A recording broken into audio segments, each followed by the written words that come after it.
भाद्रव पूर्णिमा अवसर में श्रीमंदिर रे इंद्र गोविंद वंदना नीति और इंद्रहाती प्रस्ताव अनुष्ठित हो जाइछि।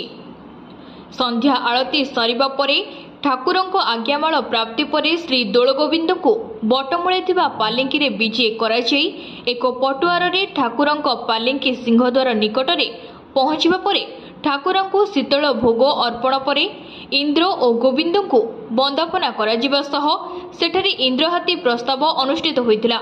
एहा परे ठाकुर माने श्रीमंदिर को बाहुड़ा विजे करथिले।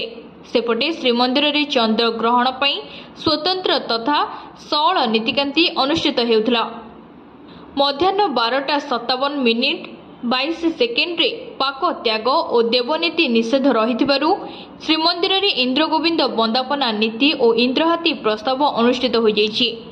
ग्रहण स्पर्श राति 9:57 22 सेकेंड रे रहिथिबा बेले सर्वमुख्य राति 1:27 17 सेकेंड पर्यंत रहिथिला। एहाकु दृष्टि रखी राति 2:20 रे द्वारपिटा नीति करा जायथिला।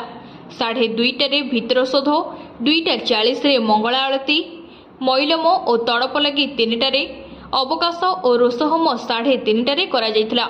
जहाँकि गोविंद वंदना और इंद्रहाती प्रस्ताव नीति संध्या आरती परे अनुष्ठित होइथिला। दोलगोविंद भीतर को विजे करिबा परे आज्ञामाल पई पालिंकी को विजे करिसंती एवं इंद्र गोविंद वंदना सारी बाहुड़ा विजे करिसंती। शेषरे मैलम और तड़प लगी हुई भीतर काठ दर्शन होइथिला।